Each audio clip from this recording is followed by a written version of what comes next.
Assalamualaikum warahmatullahi wabarakatuh.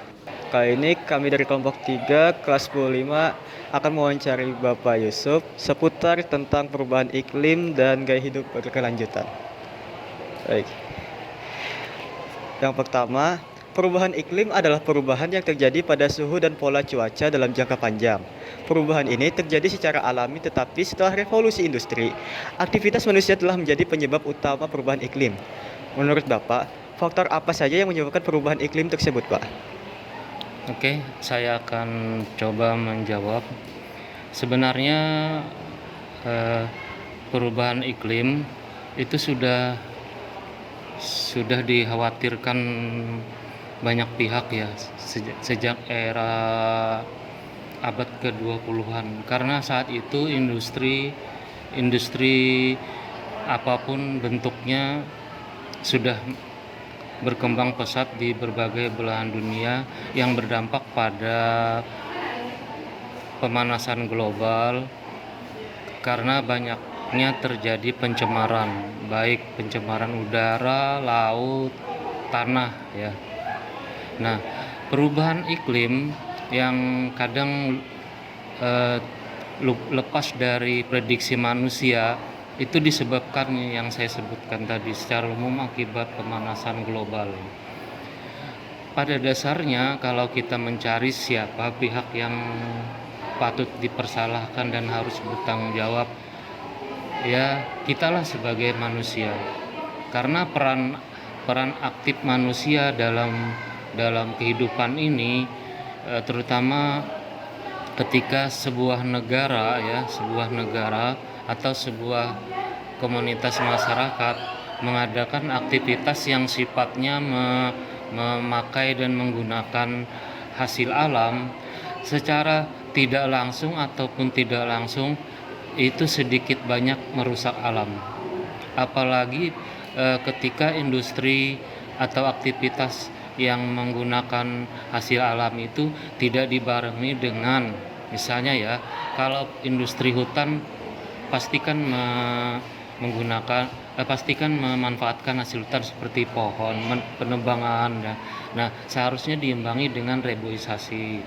Kemudian seperti yang terjadi di daerah kita ini, bekas tambang batu bara, industri tambang batu bara itu banyak sekali meninggalkan lubang-lubang maut gitu, seperti danau-danau yang tidak bisa dimanfaatkan karena airnya masih mengandung merkuri atau zat kimia yang sangat berbahaya.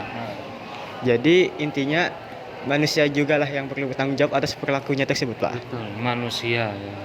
Manusia yang memanfaatkan hasil alam, manusia yang mengeksploitasi, harus manusia juga yang bisa bertanggung jawab. Sebab bumi ini bukan warisan kakek nenek kita, tapi adalah hak anak cucu kita di masa depan. Untuk pertanyaan kedua, jejak karbon adalah jumlah gas rumah kaca yang dihasilkan dari berbagai aktivitas manusia. Pertanyaannya, apakah jejak karbon penting dalam pengaruh perubahan iklim global? Jika penting, apa alasannya, Pak? Sangat penting ya, karena seperti yang saya uraikan di pertanyaan pertama tadi, ada kaitannya ya, bahwa efek rumah kaca ya menyebabkan jejak karbon itu seolah-olah membekas gitu, sulit dihilangkan. Yang terpenting bagi manusia adalah mengurangi aktivitas yang menyebabkan efek rumah kaca ini tidak semakin meluas secara global. Untuk pertanyaan ketiga, gaya hidup berkelanjutan adalah cara hidup untuk meminimalkan dampak negatif terhadap lingkungan demi meningkatkan kesejahteraan manusia saat ini maupun yang akan datang. Menurut Bapak, tindakan apa saja yang mencerminkan gaya hidup berkelanjutan? Gaya hidup berkelanjutan itu sebenarnya bisa dilakukan oleh setiap orang, asalkan dia memiliki kesadaran, pemahaman, dan mau beretikat baik melaksanakan. Kita tidak perlu berangan-angan melakukan sesuatu hal yang besar gitu ya. Kita mulai saja dari lingkungan kita sendiri dalam lingkup kecil. Misalnya saja di kelas, kalian kan komunitas kelas ya, warga kelas.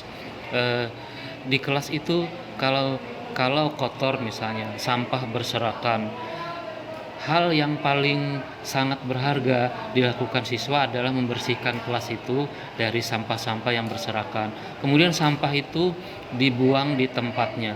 Kalau bisa dipilih, dikelompokkan sampah yang bersifat organik atau non organik gitu. Hal yang terkecil yang kita lakukan dapat memberi efek yang besar ke depannya. Contoh lagi misalnya ya, penghematan penggunaan air ya. Ketika di wastafel itu ada teman yang sedang mencuci tangan. Tapi ketika dia sedang mengusap busa deterjennya atau sabunnya, dia ngobrol, dibiarkan air kerannya itu mengalir. Kalau dia menyadari bahwa penggunaan air yang tidak hemat itu bisa juga mengundang efek dari jejak karbon, dimatiin kerannya ya. Atau gini nak ya, kalau kamu mencharge HP ya, pastikan kalau sudah selesai chargernya dicabut, jangan dibiarkan menancap di terminal saluran listriknya itu. Pertanyaan terakhir mengenai jejak karbon. Menurut Anda, usaha apa saja yang dapat mengurangi jejak karbon? Seperti yang saya sebutkan tadi itu ya, pertama ya kita harus berpartisipasi dulu, berpartisipasi atau merefleksikan serta menerapkan yang gaya hidup berkelanjutan tadi, karena itu bagian yang terpenting ya, bahwa kita itu perlu kerja bukan teori, bukan konsep, atau bukan sekedar bicara saja. Hal yang bisa mengurangi jejak karbon tadi ya, itu tadi seperti yang saya bilang, hal yang terkecil lakukan. Hal yang terkecil itu jika dilakukan oleh banyak orang akan membuat efek manfaat yang sangat besar. Sekian wawancara kita pada hari ini. Saya dan kelompok 3 dari 15 mengucapkan terima kasih kepada Bapak Yusuf. Sama-sama. Sekian wawancara hari ini. Wassalamualaikum warahmatullahi wabarakatuh.